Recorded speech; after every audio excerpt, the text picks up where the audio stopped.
We're good.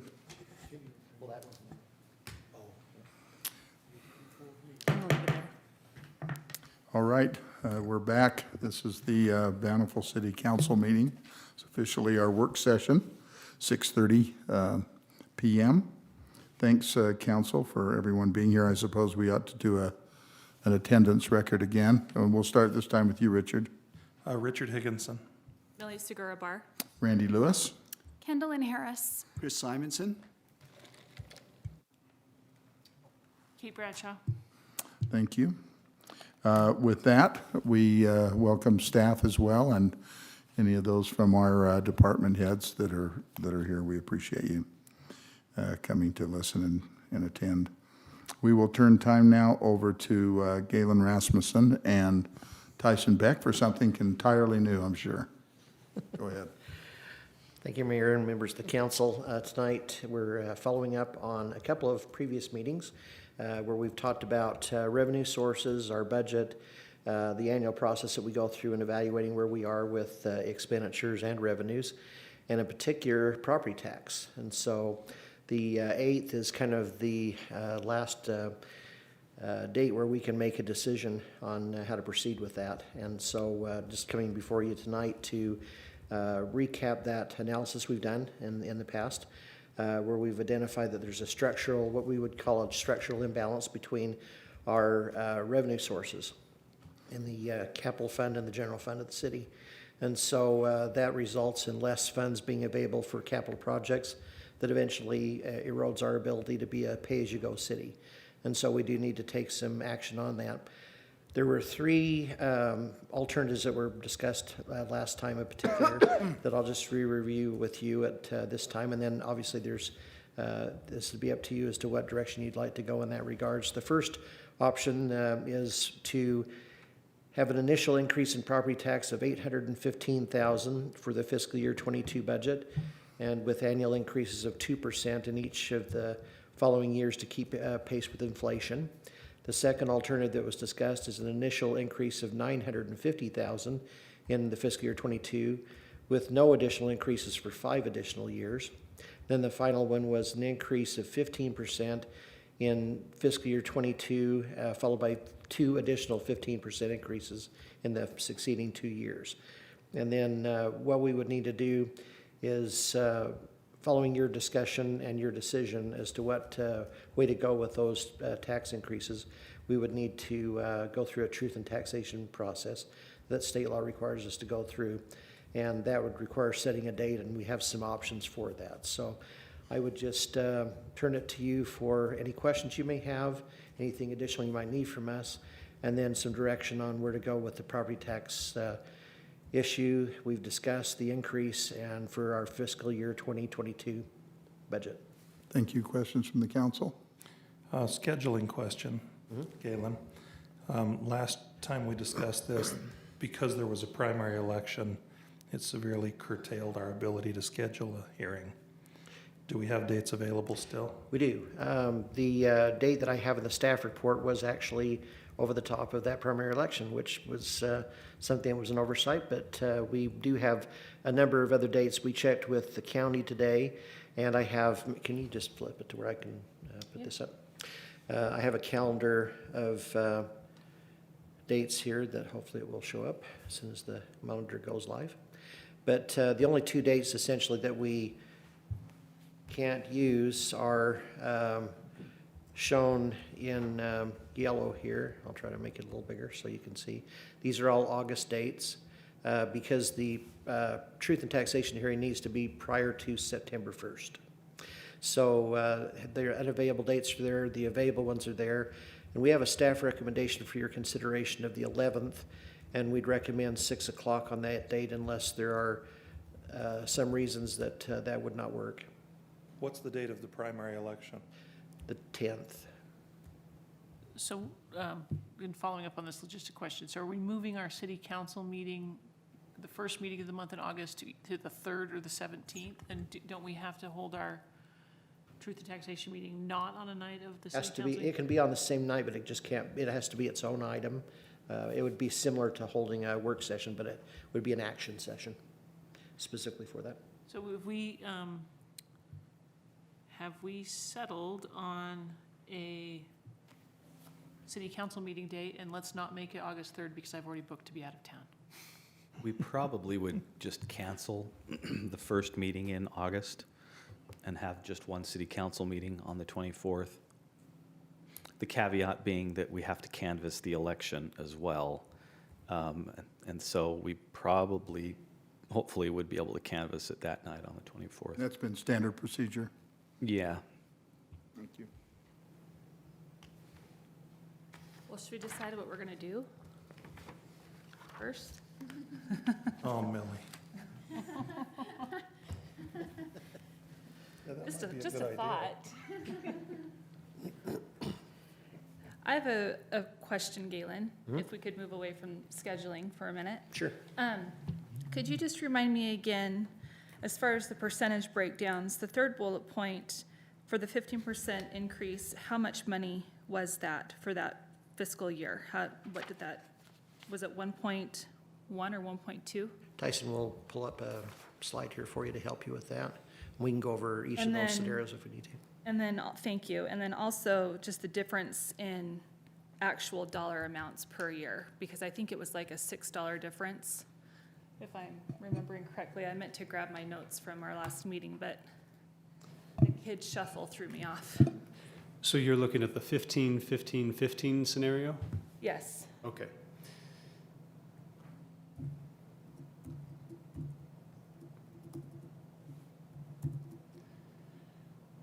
So in 2022 would be the 387,000, in 2023, 445, and in 2024, 512.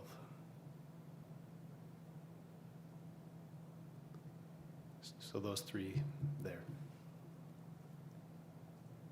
but for the, maybe I'm not understanding this correctly, just I'm looking at, so the first bullet point, an initial increase of 815,000.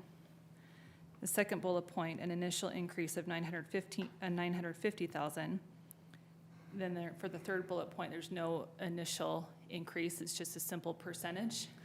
Yeah, and that's just trying to reiterate the three main scenarios we talked about last time. So this scenario yeah. would be the 3 straight fiscal years of 15% increases. With no initial dollar amount increase. Correct. We didn't actually discuss the exact dollar amount, but we talked But about it would the have an percentage. increase. The initial increase, the first year would be $387,171. That's what I wanted, just because the other two had an initial increase plus a percentage. And so I was just wondering why this one was listed differently. Is it So the because it's a percentage different increases were in approach? subsequent years. So the first two bullets, the 815,000 would be fiscal 2022, and then in 2023, we do 2%, 2024, 2%, and so on. No, I understand that. So is the 815,000 and the 950, is that what percentage is that? What is the increase to get us to that point? Sure. So if we did the 815,000, that is a 31.58% increase. You. And then the 950,000 is 36.81%. Okay.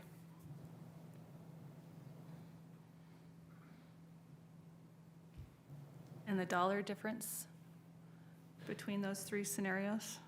So between the 815 and 950 is 135,000. I'm sorry, for the average household Oh, sorry. per year. Yes, I think it was misunderstood. like, So just beginning with the top was the 815,000 and the dollar increase, if we slide over, is $55 on an annual basis per household. If we look at the 950,000, that's $64. yeah, $9. And then if we did the 15%, which is 387,000, that is $26 for the first year.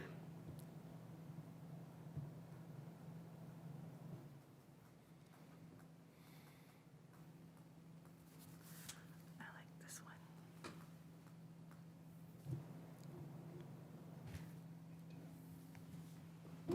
understand why there might be, there's wisdom in biting the bullet. But at the same time, when I look at that 15% over 3 years, and I look at the difference in, $26 versus $64 for somebody on fixed income, in some ways, I think it's just, a gradual approach is nice, but that's just me, so.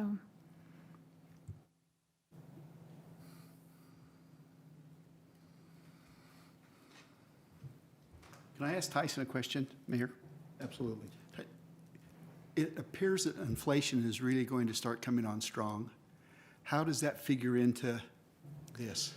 We've not built, so that's the intent of the initial recommendation of 815,000 in 2022 and then subsequent annual increases of 2%. That's to try and keep us caught up with inflation. You're right that currently inflation is peaking quite heavily, and it's above what the average has been, so it's more in the range of 3%, 4%, 5% rather than the 2%. But the idea is over the long haul, we probably won't see inflation continue to increase like we're seeing right now. That's the hope. But so that's the idea is that the 815,000 and then you just annually increase so that we're caught up with inflation. That's the intent. If I could, I would just want to remind the council that we can't obligate future councils to do anything. And the gradual approach is nice, but it leaves the responsibility to future to-be elected councils to follow through on the promises that we've made. Just an opinion.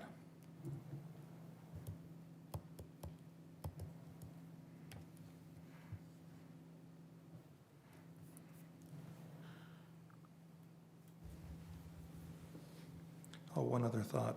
It would be nice for us to all have the same vote when this thing concludes, in my also individual opinion.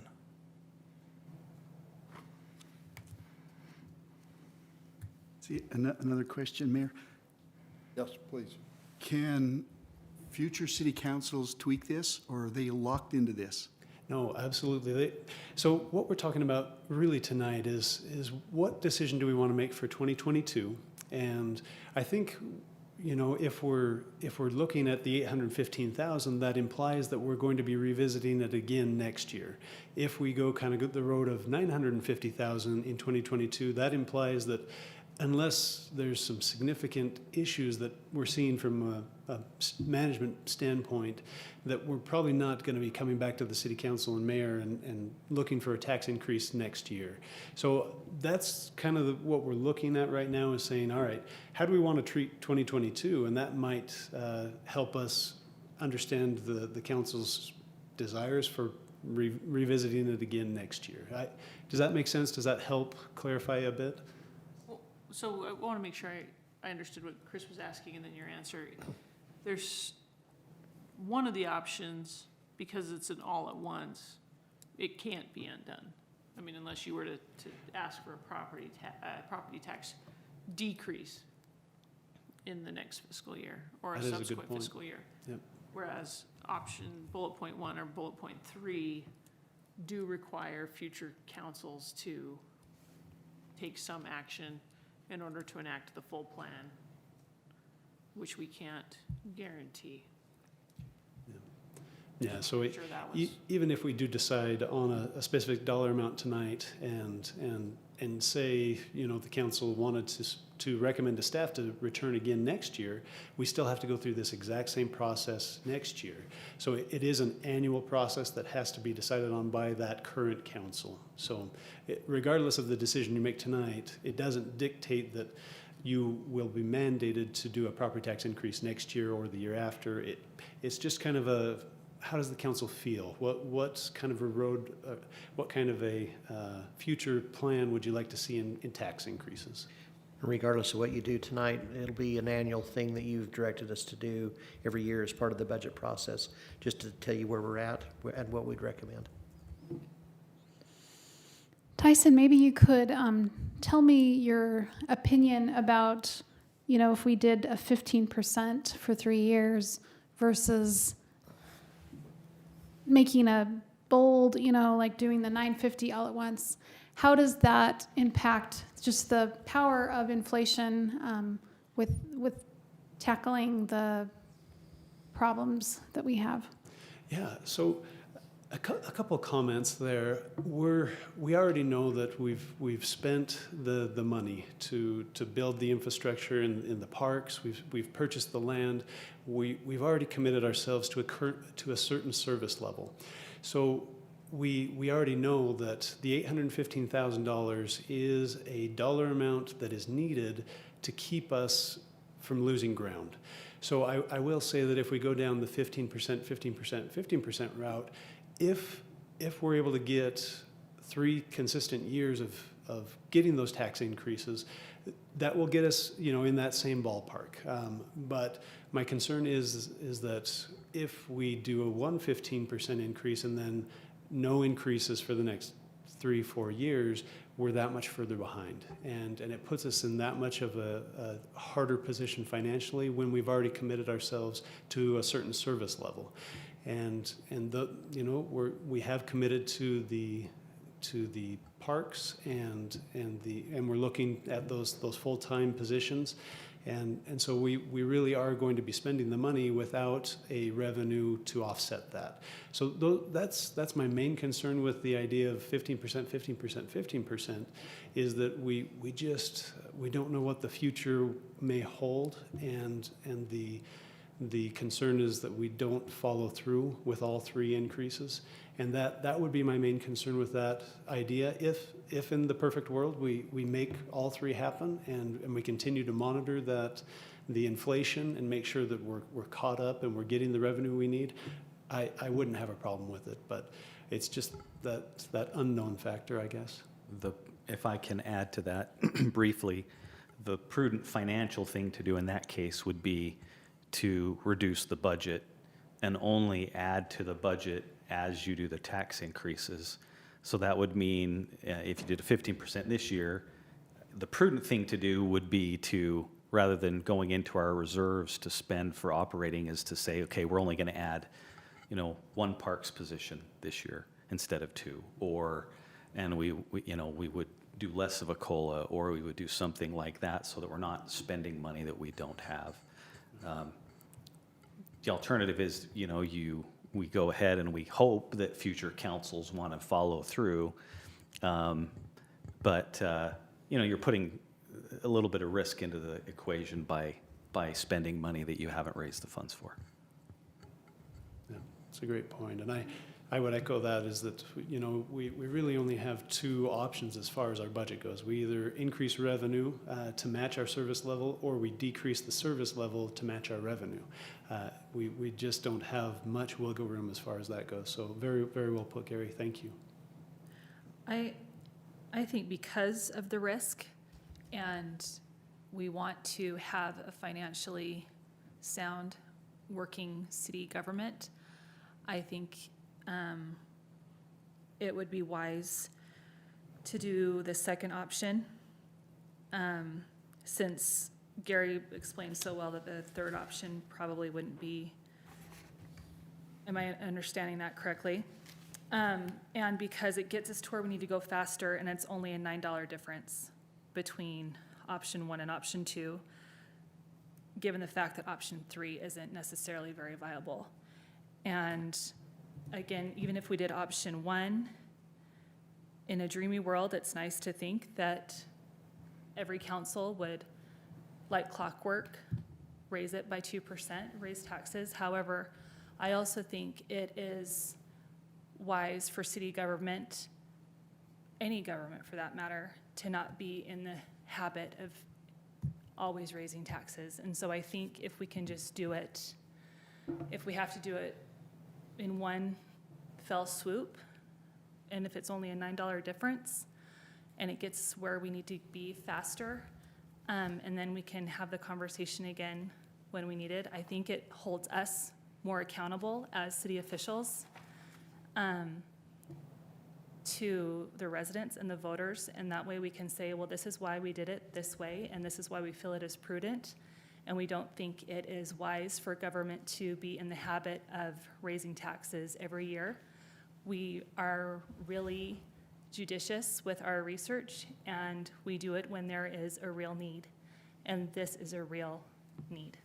So my recommendation would be option 2. Is that a motion? If no one else has anything else to contribute or any questions. Do we make a motion in this Yeah, we meeting? don't, it would just be. give It's us just a the direction, recommendation. Because It's then a- your final vote will come at a later It's a time. recommendation. Yep. Could I put together a motion? Would that be okay? Please do. I'd like to make a motion that we set a truth and taxation hearing for August 10th at 6 PM. 11th. August the 11th. Well, then the packet's wrong, and I'm very offended by that. Here in Bountiful City Hall, and that we proceed with the option number 2, the $950,000 increase in this fiscal year, with the plan that we will not have another tax increase for several years following. That's my motion. Just a procedural question. So in that case, if we're having a public hearing, then it's a setting like this where the council is here and we're hearing from the public. And we're voting, or we're just hearing from the public that night? You're voting that night. Okay. Yeah. It used to be you could do it all at the same time. You do it at a council meeting, it was an agenda item, and the state has recently clarified that they don't want you to do that, that you have, but it is part of your council meeting. You meet as a council, and you will be having a public hearing followed by taking a vote. Thank you. We do have a motion. Is there a second? Second? Well, so again, you can't really take motions and Oh, seconds it's in not a a work, motion, in a a work session. recommendation. Is the motion not a recommendation? So we're taking it as a recommendation. Yeah, right. We need some consensus from, but it probably wouldn't hurt. You guys can do what you want, but it probably Okay. wouldn't hurt to hear from each one of you which direction you want us to go. Okay. And what we're getting at is that nothing that can be voted on that can be binding tonight. That's the point. If there were a motion or not, it's not binding. There needs to be a vote according to what we're trying to get Well, here. I thought it what might be we- similar to what we did before. Yeah. in the- But what we in the will do, earlier so meeting. the difference before was in the regular meeting is it was an agenda item and it was part of adoption of the tentative budget. What will happen is after you give us direction, we will advertise the date and the dollar amount. We'll give all that information so that the property tax bills that come out will show people how much we're raising tax and by what percent. So, Can this then, a recommendation that Richard made, and a recommendation that, and if, can I ask if everybody agrees with those recommendations? Is there anyone that does not agree with those recommendations? I prefer the 15%, but I understand the need to move ahead, so I'll be supportive. Okay. So, And just to Chris? clarify and not be on both sides of the issue, which of those options do you prefer, Councilwoman Harris? I prefer the 15%. Okay, but you will support this. And Chris, Support which one? 1 or 2? support too? Yes. Okay, and Chris? You know, as much as I like to see taxes go up, but I understand this city is ran very well, very well. And I think it's important that we do stay ahead of the bullet. As much as I hate seeing this, taking this bigger jump this first year, I think it's wisdom. So I'll go along with the 950 with no increases over the next 5 years. Okay, so that recommended, I think since this was yours, I would suspect that you probably agree with this. Kate, are we good? Number 2? I agree that number 2 is the best course of action. I think that we have all participated over the last several years in decisions that we have made that we think all better the city. And some of those decisions have resulted in higher levels of service, in acquisitions of property. And some of those have been really fun votes to make because they're things I deeply believe in. They also have a cost, and this is us not ignoring that they have a cost. And it's also not ignoring that inflation is a real factor. And I think it's, while hard and painful, it's also the responsible thing to do, to recognize that in order to bring us back to the right level and to not kick the can down the road, that this is the proper thing. It brings me no great joy to do, but sometimes the right things aren't the fun things. Well, with that, do you have a clear message? I think we do. Are we good? Clint? Yep. Have we done what's necessary? Yep. Okay, Mayor, do you thanks, have- council. Mayor, do you have an opinion you'd like to express? I Wisdom for the I council? support the council with this decision. Thank you, Richard, for asking. And just one point of clarification, is everyone available August the 11th? Yes. Yes. Yes, I've just added it to the calendar. Yes. 6 PM? That's what we're proposing. Yes, And 6 and p.m. send it to us too, would you?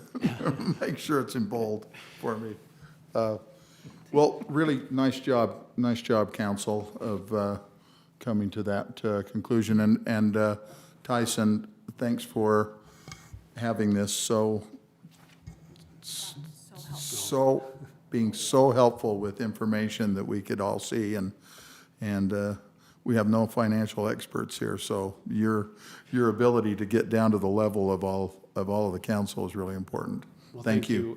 And as this proceeds forward, please let us know what information you need as you're communicating this message out to residents, because that's going to be the hard part, is helping residents understand why we're doing what we're doing. And so whatever information you need, please reach out, and we'd love to help you in that communication to the residents and education, and however we feel that this is going to be best rolled out, that's what we want to do, because it's not an easy step, but we all feel that it's necessary, and we just want to do it the right way. So whatever tools we can provide you. Thank you, Tyson. you. Communication, what you just said about communication is really important.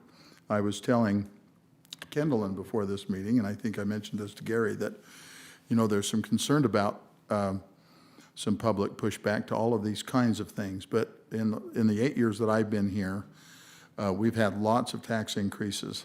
We've had some here from the city, but we've had them from the fire department, and we've had them from the sewer department, and everybody feels all of these. And we've had bonds that have both passed, even when we had multiple bonds, which included the district bonds 3 or 4 years ago. We still passed them, and that was one where Gary was pretty sure that, that was probably unlikely, and I think we did 64% or something, if I remember, Gary. So what I'm saying is that we've had a lot of tax increases, and we haven't had, except for some individuals, we haven't had a lot of pushback, and I think it's because of communication, because of the way we've talked about it, the way that we have educated the public. I think on taxes, we've done a lot better than maybe any other thing we've done in making sure they understand. We've had a lot more feedback, a lot more pushback on Deere, new City Hall, some of those kinds of issues than we have any taxes. So I think the council has a history here of explaining things well after they've been educated, and what comes from our staff. So I really appreciate it. I think it makes a big difference. Thank you. Let's just take a really quick break, and we'll get back into our really, really long